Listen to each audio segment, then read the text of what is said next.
two, three, four.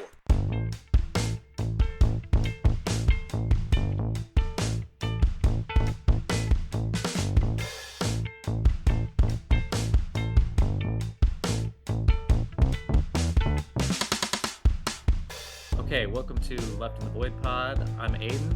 I'm Justin. Brian is not here today. Yeah, unfortunately, Brian's not feeling well. He didn't take the day off, which is totally understandable. Yes, we're not mad at him. No, we're definitely not mad at him. We're gonna do our best to fill in for his boisterous, perfect podcast personality. So hopefully we can do that. So I think a few of the things that we were going to talk about today. Obviously, it's been a pretty busy week, not just in the United States but outside of it. There was the election in Bolivia. That's a big one. And then there was an ongoing issue, and has only been escalating. Protests in Nigeria against SARS, Specialized Police Unit, which we wanted to talk about too. So Some high notes, some low notes. most, yeah, mostly all of them relevant, all of them important. Yeah. But what do you want to start with? We both kind of did a bit of research on it. Yeah. I think we can start with Bolivia. So, if you don't know, Bolivia just had their election, which was postponed many a time after far right leaders took power about a year ago in a coup. Some have called it not a coup, but I think it's pretty okay to call it a coup at I this would point. say. We know we know more than we did back then too when it happened. So, I think it's correct to call it a coup now. I think you'd be doing a disservice if you called it anything else. I saw a video of Bernie Sanders was being asked what his thoughts were. And he had said outright, when the military is involved, it's a coup, Yeah. period. If the military is involved, it can't be anything else other than a coup. So it's a coup. So, yeah.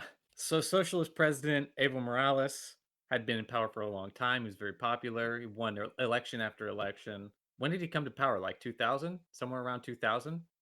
Early 2000s? Yeah, he was in power for about 14 years. So early 2000s, yeah. And then with the most recent election, he was accused of some sort of election fraud. And the far right group sort of took early election numbers, which tend to favor the right because the more leftist indigenous populations are more heavily concentrated outside of more metropolitan areas out in the countrysides. Their results come in later. OAS, which is not just a Bolivian group. OAS is the Organization of American States. They're independent of Bolivia, but OAS was the group, the collection of states that supposedly did an independent investigation. Oh, okay. So then what is the political party that came into power?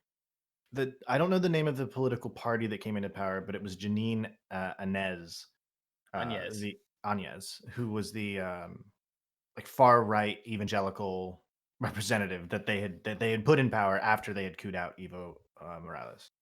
Right. So they said that there was election interference and they used early numbers which favored the far right party, which then later as more results came in, Evo Morales ended up winning the election, but Mhm. then Agnes and her party said that there was interference.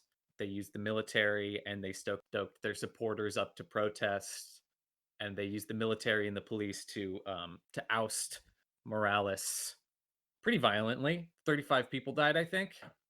Well, yeah. One of the things that Evo Morales had said about why he had resigned was that he wanted to avoid violence. He wanted to avoid a massacre occurring. Hmm. Well, what happened was that he resigned and he fled to Mexico. The interim president took over, the extremely religious conservative. The people rose up in protest, primarily indigenous folks, and then she used the military to gun down somewhere between 20 and 35 indigenous peoples, like in cold blood. So Evo Morales resigned in an attempt to make sure that violence did not occur, and it occurred anyway because that's just straight out of the playbook of those types of people. Right. that's an authoritarian government for you, Yep. a far right one at that. Yep. Yep. Yep. They had nationalized a lot of their main industries, like their lithium industry under Mhm. Morales. Their economy was doing great.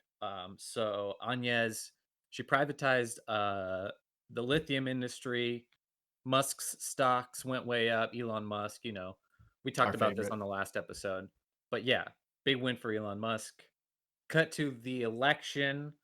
They'd postponed it many times. There was supposed to be an election. Morales was supposed to end his term in January. He was couped before his term ended. Another reason they call it a coup. Mhm. Another reason that it is a coup. Whether or not he Right. won the election, Right. which he did, Right. um, his term was supposed to end, and then he would start a new term in January. Which is Um, where a lot of the controversy came from, right? Was that it would have been his 4th term, and technically that would have been illegal.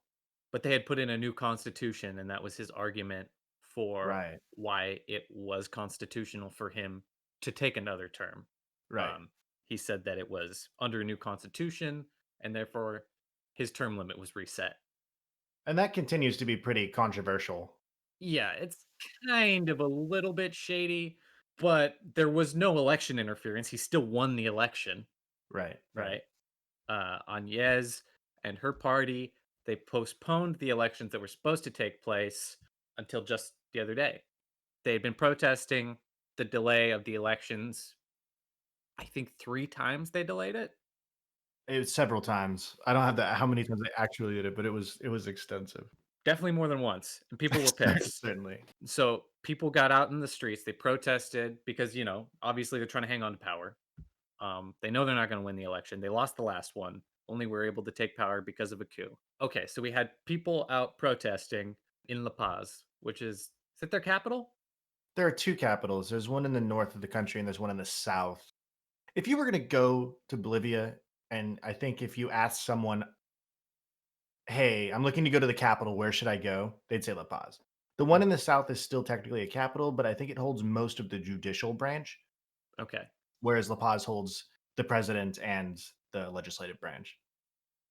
So apparently La Paz is kind of easy to shut down with a big protest Mm, because it's way up in the mountains and it doesn't take a gigantic protest to sort of shut down all flow of commerce traffic in and out of the city. You only need like a few thousand people to do it.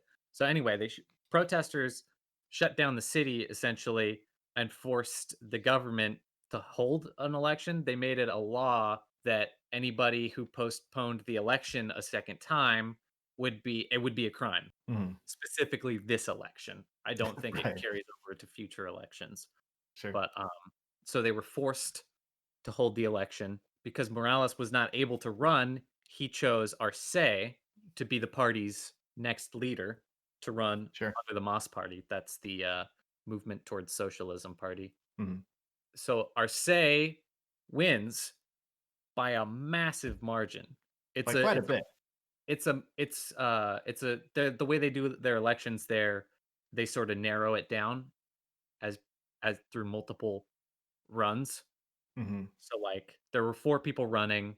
One guy got like 12%, another guy got another 12%, one guy got like 30%, and Arce got 52%.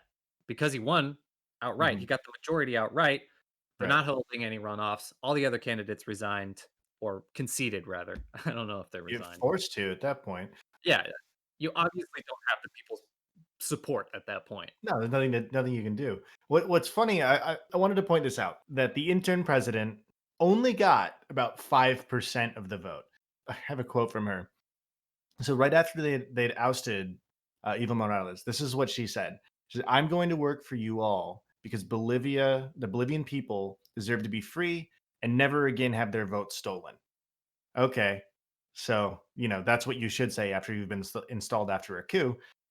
And then when the Bolivian people get to speak, you got 5% of the vote. This is in the 5. most recent election. She got This th 5. that was the final count for her. Now, Morales had another opponent who got somewhere about what 32, 36% of the vote, something like that. The Um, centrist party got like 32%. yeah, and she got it was probably higher. This number is probably higher for her, but even if you doubled it, it's only 10.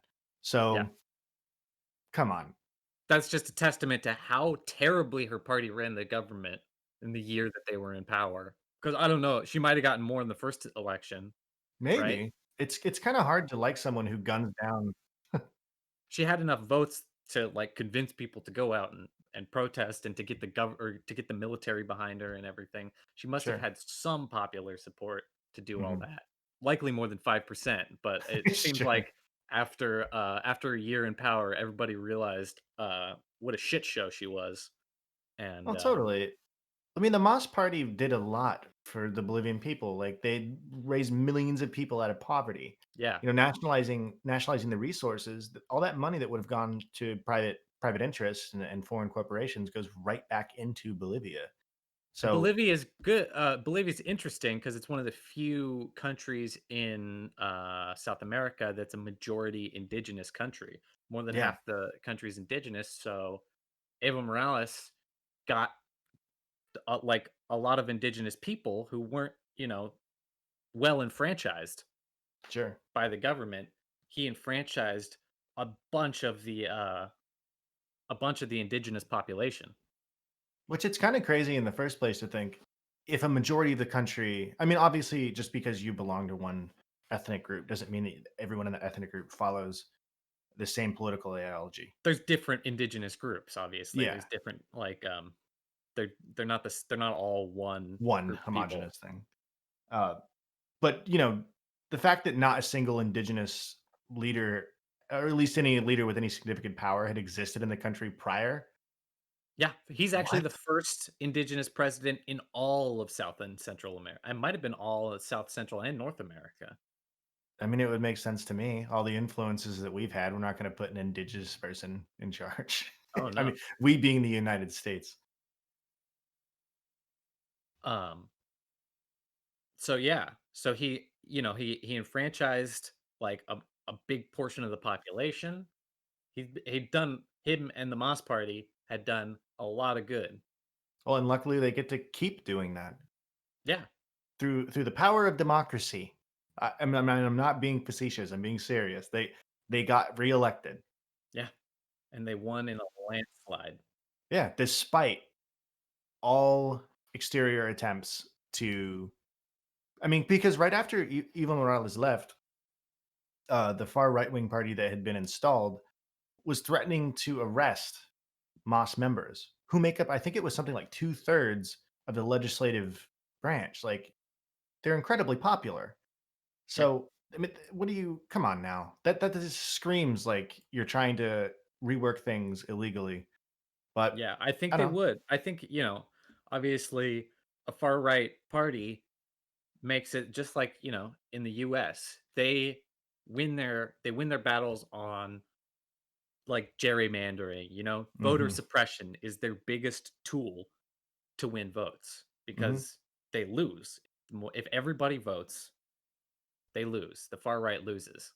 So I just don't think they had enough time to dismantle the voting situation that Morales's party, the Mas party, had put in place. Right. I think if they had been able to delay the election longer, they would have consolidated more of their power and been able to maybe hold on. But with Sure, sure. 5% might have been a little bit harder.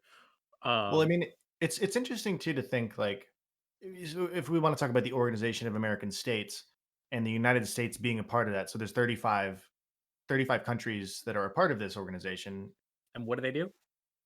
Basically, their job is to go and make sure that there is consistency in the elections of the member states. You know, like if somewhere in Central and South America, and actually even like Haiti is a part of this, and Canada, and Canada, Huh? um, they're supposed to be an independent investigative party for all of the American states With the US as the as being 60% of the budget and highly influential, if not just a straight up arm of the yeah. American imperial. So, you know how much we love free and fair elections in South and Central America. Oh, sure. Yeah, certainly. It seems mostly just like a ruse, but Even the CIA was involved in 4 past coups in Bolivia: 1952, 64, 70, and 80. yeah. Yeah. The CIA was involved in all of those coups. And, Nicaragua, we couped like 3 or 4 times. This is what we do to South and Central American countries. I'm not even kidding. If we went through a list of all of the coups that the CIA was a part of from, the 50s to now, it would take up the entire allotted time for us to talk about whatever we want to talk about. Yeah, It's seriously, it's an insane list. we could do an entire mini series on just US coups in South and Central America.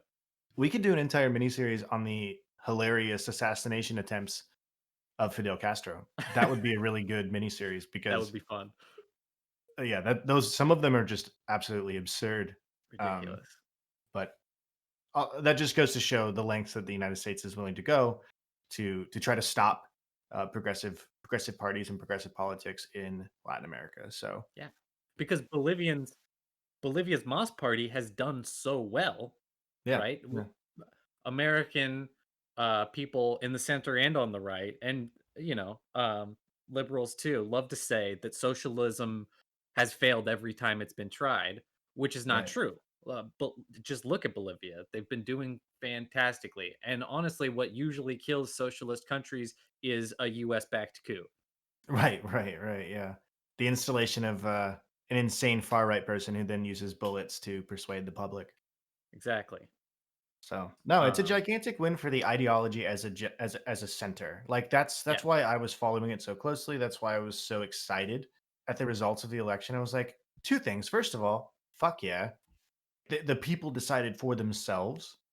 They decided collectively, hey, like what Evo Morales and the Mas Party had done for us was substantial enough that we'd like to keep seeing more of it. One, two, there was a democratic election where a socialist got to govern twice, two different socialists in the same country. Usually there is a successful coup between those two people. yeah, yeah. I think it might be in the long run good. I mean, they have a lot to fix now that Sure. the far right people have been in power for a whole year. There's a lot, like, will the military back the socialist government again, right? And what can the socialist because the socialists don't wanna alienate the Sure. military, right? But Sure. also, what are they gonna do about, like, the murders of 35 people by the military, you know? Because they don't Right, wanna right. lose the backing of the military again, but also they gotta do something about the 35 people that were killed by the military, so that'll be Right. interesting to see how they balance that. Yeah, Um that's a really good point. I hadn't really considered much beyond the initial victory, what it meant ideologically, mhm. but that's that's thin ice there. Yeah, Because the military still doesn't want Moss there. The powers that be that enacted the coup in the first place don't want Moss in power. So yeah, what are they going to do now? I mean, they kind of embarrass themselves globally. mhm. So But I in the long run, one of the good things in the long run is that, Morales, he was able to win his elections over and over again, right? But mhm. if Evo Morales is the only face of socialism in Bolivia and then he dies, right? Yeah, Like, it's right, hard for socialism to keep going. right. Whereas, he was now able to pass it on to somebody else in his party, and, as long as this guy does good too, and Evo Morales has said that he's going back to Bolivia now, so that's exciting, They're because he letting him was back in the exiled. country? He He's said trying. that I know he's he's trying to get back in, yeah, so he intends to go back to Bolivia. but I'd like to point out too, something really disappointing about Vice. I'm really disappointed in one of their headlines. Oh, yeah, their They headline was so misleading. It was completely misleading. They're like, Evo Morales says that he will return to Bolivia to take power. And I was like, He no, absolutely did not say that in the interview. he's He obviously, said, "All I want to do is go back to Bolivia." That's yeah, literally all he said. The guy asked yeah, him, "Do you intend to, become the president again?" And he said, "All I wanna do right now is go back to Bolivia." That right. in no way implies that he wants to take power again. No, not even a little bit. I mean, that's it. That's his home. He was Of arguably one course of he the wants most to go back to successful. Bolivia. Yeah, come on now. Come on, Vice. You could do better than that. Yeah. But I think it's good. I think it's good that somebody else, another socialist, is in power. It gives the party even more legitimacy, um, Mhm. as not just a party of one man, but a party of, ideas that can be held by anybody. Sure. Well, and the Bolivian people are going to be able to continue to benefit from the policies enacted by Moss. Yeah. People are going to continue to be lifted out of poverty. Jobs are going to continue to be created. Healthcare is going to continue to get better for them. Education is going to become more accessible. I mean, those are the goals, right? That's it's awesome. It's awesome to see. So I'm Yeah. excited for the future of Bolivia. Me too. I'll be keeping an eye on it. I'd love to go there. I want to go. I actually watched Geography Now video, and the guy who does those videos right before he made the video, he'd been to Bolivia a couple years prior, and some of the photos that he had taken, I was like, wow, that's a beautiful country. I mean, I don't want to go on that one scary death road where like 200 people a year die, but the rest of the country, I'll walk Yeah. that road. I don't care if it's 50 miles. I'm not falling off the edge.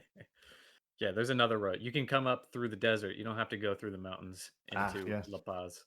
So, I mean, you do have to go up the mountain, but I think on the other side there's the desert, and you can take the less dangerous road in. You can probably fly in too. You might not be able to fly in. I don't know. But apparently you get sick up there. Apparently it's so high elevated that tourists get elevation sickness while they're there. Yeah, and they eat coca leaves. Not cocoa, coca, like cocaine. Thanks, geography now.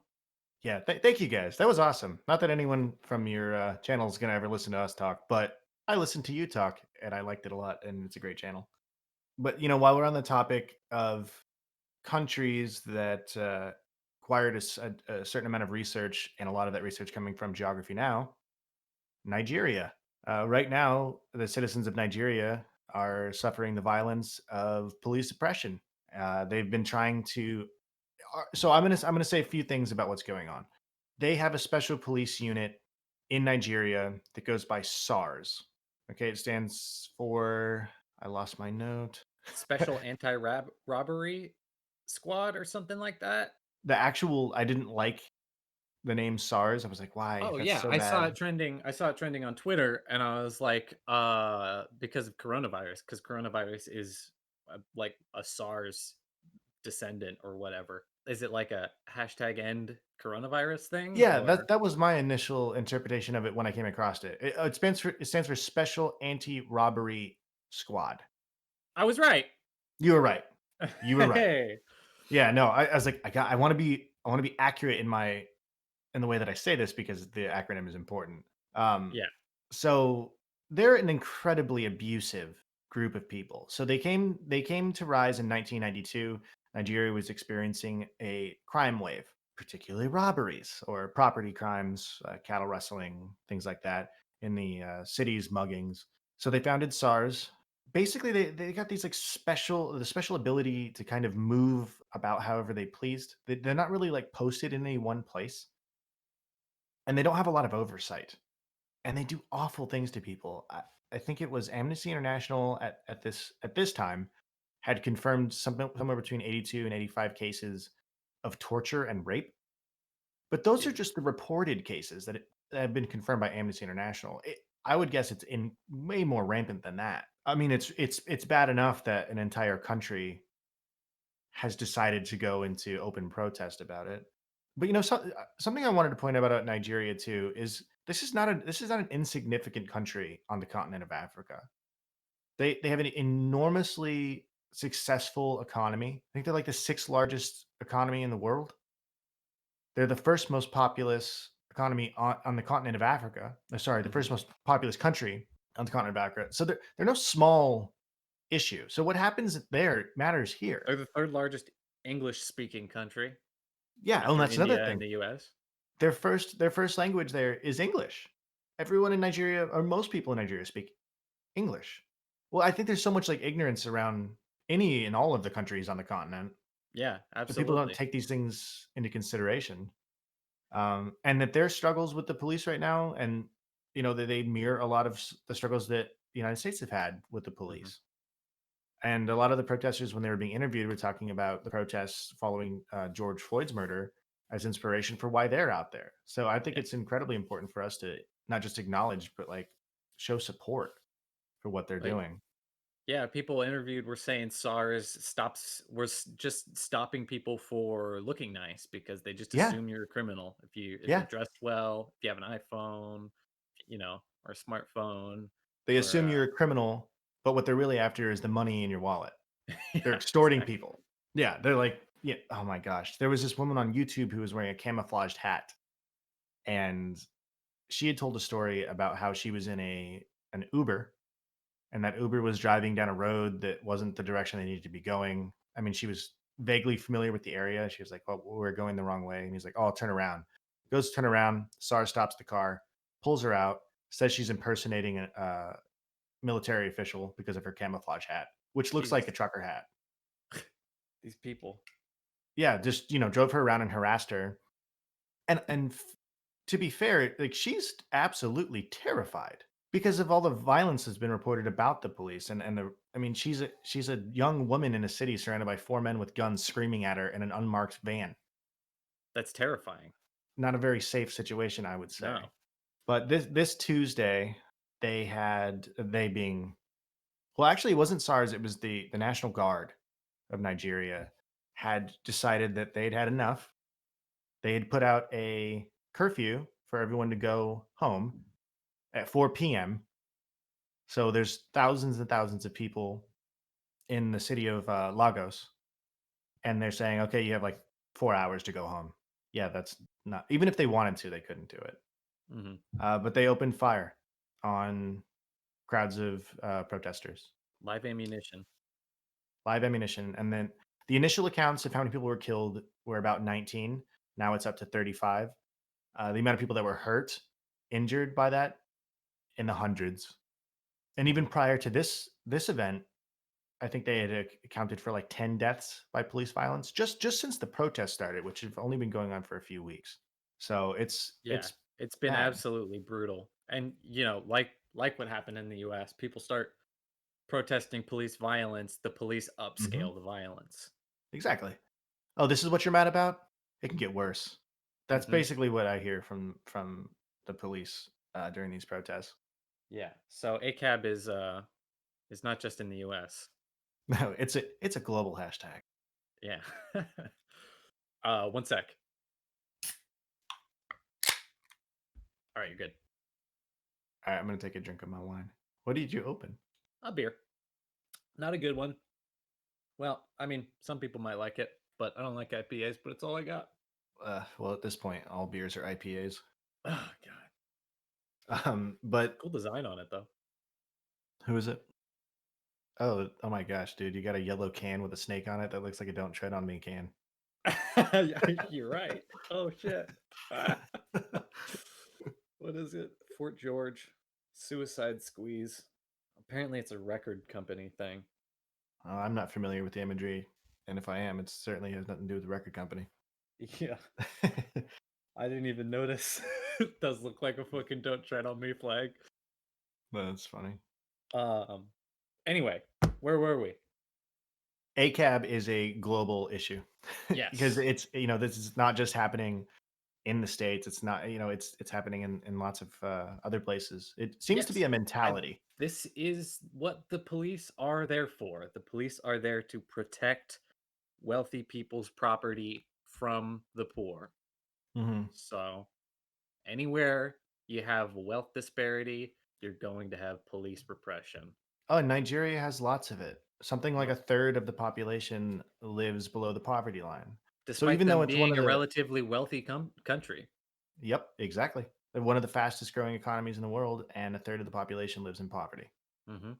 So, this is why I can't believe the short sightedness of like corporate elites and people of power. So this protest started as them asking to disband SARS, which, by the way, did happen, but it's also happened like four other times, They and keep they just keep disbanding changing him the and name. bringing him back under a different name, and Yeah, they it's did the that same again people.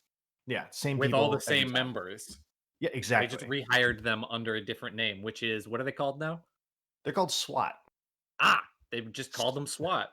Special Weapons and Tactics. Yeah, I had Is that that one on what we hand. call? Is that what SWAT means in the U.S. too? I don't know. Actually, I don't. Probably.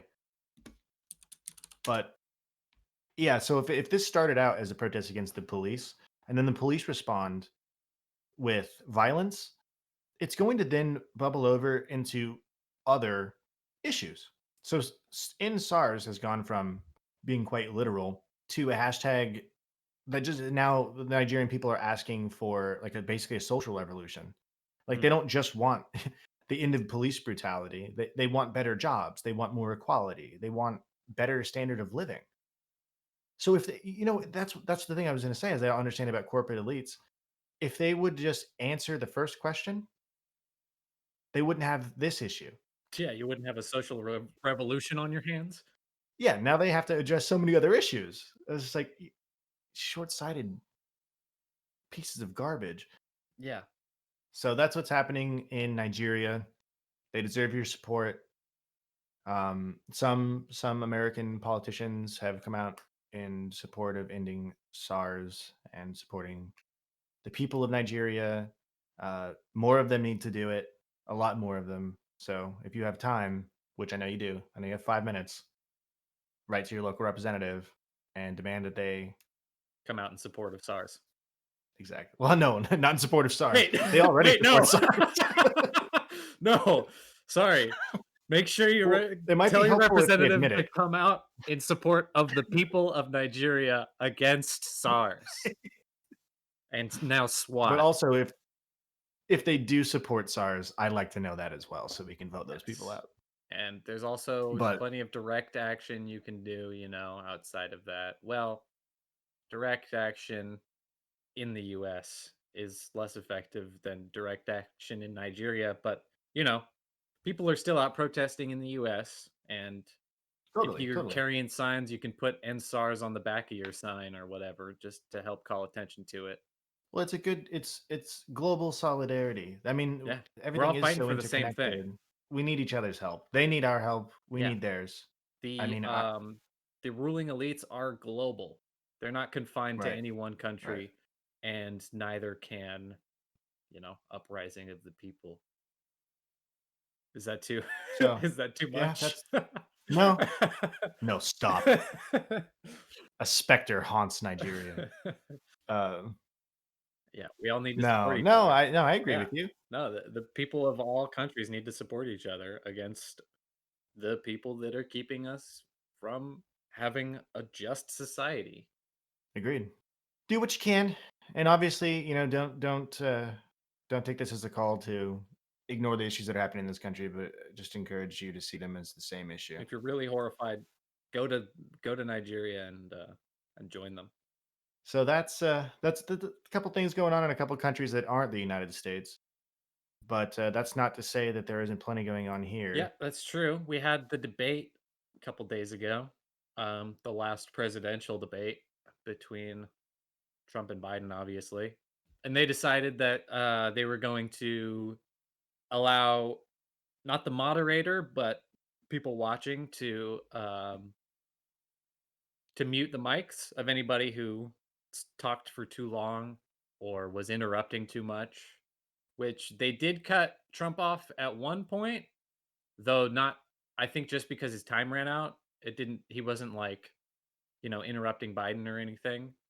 Yeah, Trump seemed a lot more civil this time. I think because he had to be. But I'd say.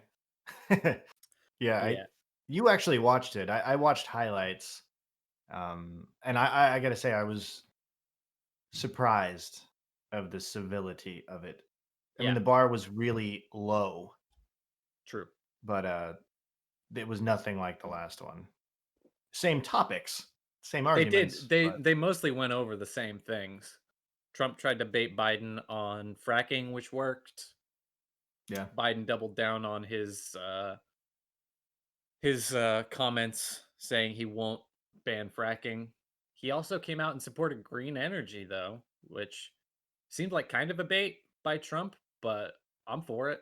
He said a lot yeah, no, about transitioning from the oil industry into green energy and how many jobs that'll create, and it'll make us, leaders going into the future. If you're worried about the American economy staying strong, oil doesn't make a lot of sense.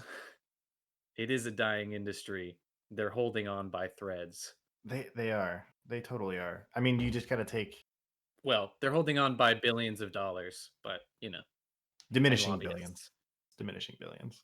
Yes. Like I screamed about before, it is a finite resource. It will go away. Hmm. It's a matter of when. I think Biden did well in the debate. I'm Mm, obviously, I've said before that I'm riding with Biden. I voted for him. Get out and vote if you haven't already. totally Whether or agreed. not whether or not it's for Biden, please vote. At least vote down ballot. Hmm. I know there are people out there who don't want to vote for the presidential election because they feel like it's um it's supporting whatever ends up happening under Biden, which is not going to be as leftist as many of us want. But politics is always a lesser of two evils game, and I know people hate that, but it's true. We fight for what we want culturally. Politics is you get what you can. I agree with that. I agree with that. But also want to say that if you're not voting for Biden, but you're not voting for Trump, that being said, you're voting third party. Also, don't let people tell you that you're wrong. Yeah, But no, do your best. Use your soundest judgment to make that yeah. call. I would say, obviously, I think I think it's not the best thing. I don't think it's the best choice, but that's me. You know, I cast my ballot. Yeah, yours is set in stone. But please at least vote down ballot. For Christ's sake, Right. vote for your local. That'll have way more impact over your life and that of your friends and family than who the president is. Yeah, totally. No, you're 100% right. I still had a conversation with someone this week that was telling me, that they understand that it's a right and a privilege to vote, but they're not going to do it. I was like, you are bothering me. It's not a right or a privilege, it's a fucking civic duty. Yeah, You owe it to everyone that you love and care about to not allow fucking fascists to be in power at any level of government. right. If the last 4 years haven't been enough to convince you to vote, there's no argument that's going to convince you to vote I guess so.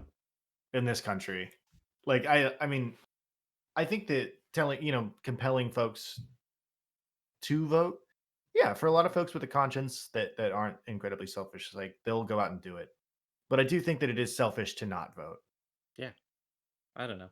I'm not gonna say it takes 10 minutes because I know a lot of places it takes fucking 12 hours of standing in line to vote, but it's worth it. 12 hours, even if it's 12 hours. That's literally the easiest thing you can do because coalition building, the other effective thing is coalition building and protest and mutual aid. And that is much harder than 12 hours of standing in line. That Right, is constant work. right, right. Truth is, you have to do that even after the elections. But Absolutely. the alternative of to not voting is 4 years of something you didn't want. Right. If you could help sway 4 years of moving backwards for maximum 12 hours of your time, I And would say that it makes sense. it's not like obviously Trump's not going to go away if Biden wins. No, But no, no. so we're still, all those people that support Trump are still going to be there. We still have to work against that Hmm. constantly. Hmm. But also to think that under Biden is going to be like Trump is actively antagonistic to social progress Hmm. and Biden is less so. To think that it would be the same, that it would be just as difficult to to affect social change under Biden as Trump, I think is silly. I Um agree with you. I don't think it's a logical argument. No, I mean, obviously, I mean, maybe not obviously. I mean, I think it's obvious that you'd want to be pushing against the soft center of Biden than you would the stone cold wall of Donald Trump if you're Yeah. trying to make change. But we've covered these things before. This could go down a rabbit hole that just goes into ideological screaming. But Biden did well in the debate. Obviously, the true believers, Trump's true believers, are out there saying, Trump did well. But honestly, I think Biden killed him. Trump had like a good moment or two mm, that played to his base. I loved what Biden did with. I don't know if you think this is on purpose or not, but he called the Proud Boys the poor boys. Um, and it seemed like an accident, but that's a really good play to not give those guys any recognition because they don't deserve it. the po' Um, boys. yeah, because everybody knows what he means, right? If Yeah, you know what he right, means, you know what he means. But right. but if you didn't know what he means, don't give him that kind of recognition because they've already gotten the national stage too much. So yeah, so that was cool.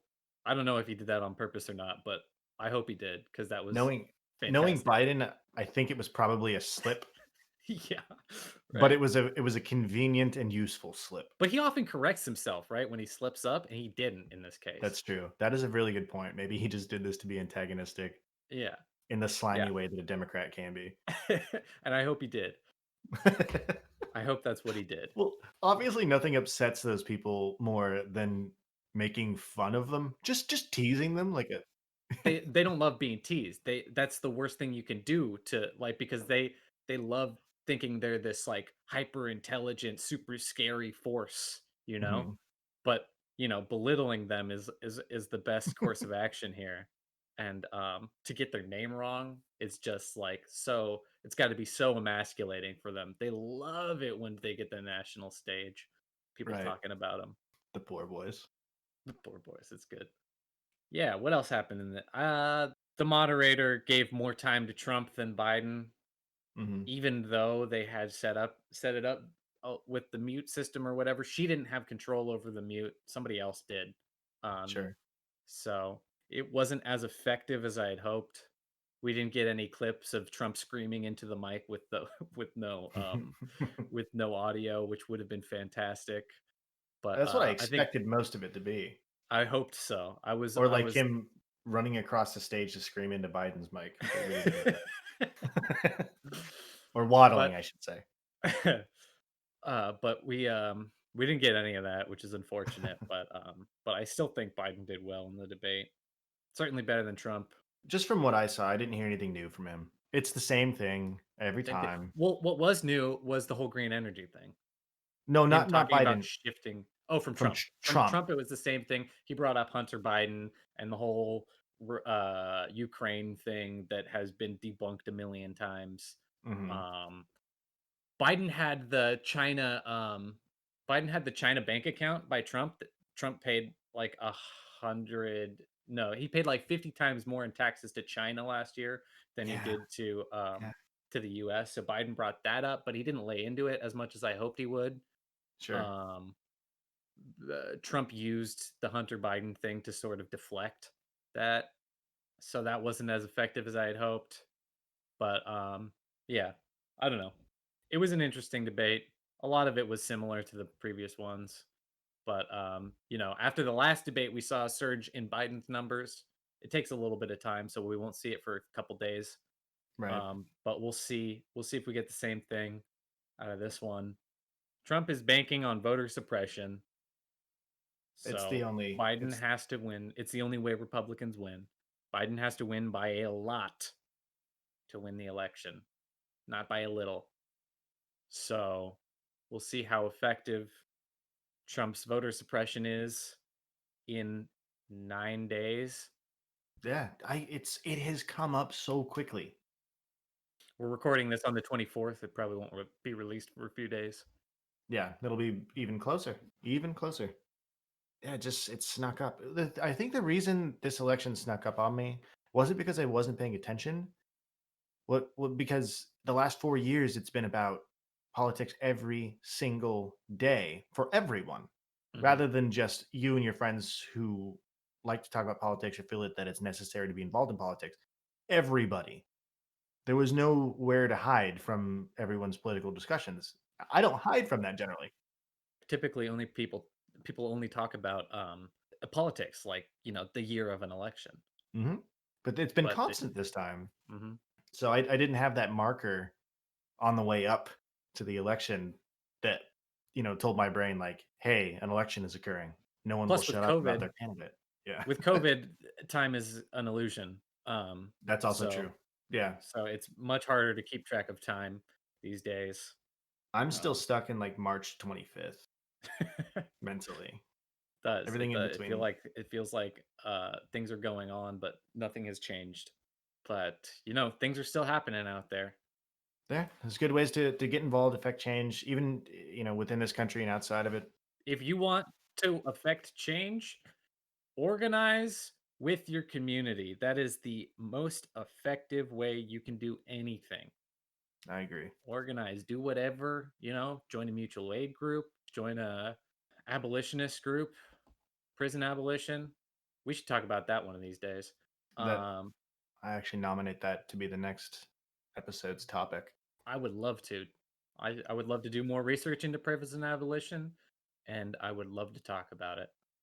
Well, I've studied some criminal justice in a Yeah, class where I was the only person there who didn't want to be a cop, with the exception of like one good, other good. guy. That sounds awful.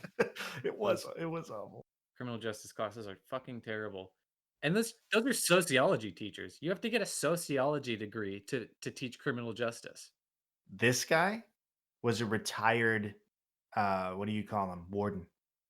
Oh, for fuck's sake. Yeah, so he got a teaching credential.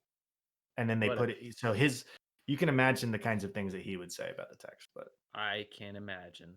Yeah. No, typically people who teach like criminology classes are sociologists, and it's Mhm. really hard to get a sociology degree and not be a leftist. You learn how to Sure, read statistics and decide whether or not the mhm. study is reliable and all that. It's really hard to go through all that and come out the other side still thinking that like conservative studies have been done in a way that's not complete bullshit, because they're not. Right. They never are. Then Um, never enacted in good faith. Nothing is ever it's ever always a said or bad done. faith study. No one's ever trying to find the truth, they're trying to sell one. And typically when people make videos, they'll flash up a study for 2 seconds that doesn't even support whatever the fuck they're saying. Right, So, right, you know, sociology is not the strong suit of conservatives, and it's really hard to still be conservative, I imagine, right. if you get good at sociology. So, Might explain why they got a warden for that class then. yeah, probably. We live in a very conservative area, or you don't live here anymore, but I did take the class back where you're at, so yeah. that does make sense. Well, Um, I think we're maxing out on time here. oh, okay. Let's talk then about AOC's Twitch stream. So, anyway, AOC stream on Wednesday, Tuesday. Yeah, I didn't watch I again, like the debate, watch the highlights, but I actually wished I would have watched this instead. It was very good. AOC streamed Among Us with uh Ilhan Omar Mhm. and Hassan Piker and a bunch of streamers, AOC and Ilhan Omar. And it's I think the third highest viewed stream ever on Twitch. Is it really? Yeah, she peaked at I think 460,000 viewers. She Wow. When I started watching right at the very beginning of the stream, she was above 300,000, and when she ended, she was still above 300,000. So she never dipped below 300,000 and peaked at 460,000 people. So it reached a lot of people. That's not even including the people on all of the streamers stream, Who are right? big The people streamers too. watching big streamers, Hassan, Corpse Husband, Pokimane, Jacksepticeye, all Critical? these, a bunch more too. Critical, Mhm, yeah. All these really big streamers were on there, and more than an Among Us game is 10, but some mhm, streamers rotated out to let other streamers jump on. So there mhm. was, oh, who was the other one? another really big one. I don't know. I don't remember his name. Anyway, lots lots of stream views. She reached a lot of people. It was really fun. She was she and Ilhan got to play as the imposter. If you don't know what Among Us is, it's sort of like a werewolf or what's that detective game? It's a hidden role game. Two people are Right, right. imposters. They have to sabotage everybody else and eventually kill everybody, while everybody else has to figure out who the imposters are. Mhm. Um, so it was a lot of fun. AOC was a blast to watch. All the streamers were great. Um, and she reached a lot of people. Oh my god. And obviously old people don't watch Twitch streams. So Sure, sure. she reached a lot of young people, presumably, which is great. And it was a get out the vote stream. So everybody was encouraging, not the whole time, but Sure. everybody was making jokes about voting and getting Mhm. out and voting. And, the whole thing was to promote voting. It wasn't partisan or anything. It was just telling people to go vote. Well, it was kind of funny, there was a point in the video where Hassan is talking about, you should get out and vote. If you like playing video games with your friends and you wanna have good internet, you need to get rid of net neutrality. And Yeah. I don't remember who the other No, streamer you was, need to was keep like, net neutrality. oh, yeah, sorry, yeah, you need to keep net neutrality. You need people who are there who actually care about these things. Yeah, no, no, whatever that fucking guy's name is, Ajit Pai. Get him out of there. Yeah, the people we have uh in control over legislation regarding the internet don't know what the fuck they're doing Right. and are not tech savvy. Well, the other streamer who dogpiled on was like, "This game's literally about voting. We vote people off the ship who get ejected into space." Yeah, You couldn't segue with that? yeah. I don't It know, was and it was cool. Hassan does a lot of political videos. I've only recently started to kind of watch them. Um, I could tell that he was totally, like, awestruck that he was playing a game with AOC and Ilhan. a lot of them were. They Yeah, were yeah. all very afraid to vote them off, even when they were Right? sure that they were that they I were the imposter. They were so afraid to vote the congresswomen off. I'm almost certain that's why AOC got as far as she did the first time she was the imposter, because no one Yeah. because it was obvious she was the imposter. Like, literally, someone saw her kill another player, and she was like, "Which room was I in?" Nobody wanted to believe it. And yeah, exactly. It was like her first time playing the game, so she didn't know where she Mhm. was. It worked out well for her. No, it And was then funny. Ilhan Omar went on a freaking killing spree. Like her first game, she was figuring it out. Her second game, she caught on. She was a imposter and she like massacred. She didn't win the round, but she got like 4 kills before dying. That's a hard Um game to win. That's a hard yeah, game to win. yeah, She it's got all the way to difficult. the end at one round, I think, and then AOC not repaying the favor because the AOC was the imposter once, and then Ilhan was like, I don't think it's Alex. I don't think it's Alex," and it was. Later, AOC was like, "Oh, we got to get Ilhan off her," and she was right. But I was like, "Oh, yo, she came through for you earlier. You didn't even back her up." Yeah. Yeah, it's cutthroat.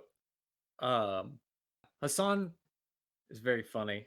He has a great segment talking about Dan Crenshaw, which got AOC a little bit of flack from right-wing news outlets because he was one of the people that she played with, Oh, saying because at one point during one of his streams, he said America deserved 9/11. wow, Um, okay, there's more to it than that, of obviously, there's course. context, He's but, he's a YouTube streamer. He says things out of context all the time, usually out of a joking manner. I mean, I'm not going to defend what he said or even get into it, but if you've seen any of his videos, a lot of what he says is like stoking the fires. And yeah. it's not like when Destiny said that he wants people to go out and shoot up crowds or illegal immigrants or whatever. That was just straight up being a dick. Hassan's just stoking the flames. Yeah. He knows he's you could see his face after he said it too. He's like, "Oh shit, this is gonna be a thing." Oops. He's all, "So many of you guys clipped that." Yeah, for sure. Well, it was really Um, funny his video when he was making fun of Dan Crenshaw and talking about his gerrymandered district. because And the very Texas's fir districts are fucked up. They're all bad. They all look like a bunch of worms in a pile. That's how the districts are drawn up. But the first picture he showed was a horribly gerrymandered district, and it turns out wasn't his district. He was like, "Oh, I'm sorry. Here's the real district. Let's see." And it was like 100 times worse. Like it snaked in and out of like four other districts in a big long line. Around it, like, surrounded one district and then looped around another one. No, it was great. Absolutely ridiculous. So So yeah, no, that's how Dan Crenshaw wins his elections, by having fucked up gerrymandered districts. Dan Crenshaw being the jerk from Texas who's anti-union, like it just whatever you can imagine might be good for humans, Dan Crenshaw does not support. Yeah, And the last thing I'm going to mention, that he has an eye patch. That's I guess that's his how like you know him. Yeah. immediately. If he's a congressman screaming about taking people's rights away and he has an eye patch, there's no other congressman who does that. So Yeah, so the AOC stream was extremely successful and reached a lot of people. I hope that it encourages a lot of young people to vote. Um, and I have no reason to believe that it wouldn't, yeah, totally. other than I think a lot of the people that follow and love AOC that we're watching Mhm. might already be voters. But maybe a lot of the people that were watching the other people's streams weren't, and that's a lot of people. Well, you know So what? At the very least, what it did was it was a get out the vote event that didn't feel pandering, just like a boring pandering attempt. Both congresswomen were participating in something that we all do that humanizes us. yeah, Like we're planning on playing Among Us pretty soon if we can like rally our friends all into a round. But it was fun to watch them be human instead of just go to an event where they use like keywords to try to get us all to be like, oh yeah, that's why I like you. yeah, it was a lot of fun to watch, despite Hmm. being a like voting event, you Hmm. know. Hmm. And I think that's sort of a future of electoral politics, you know.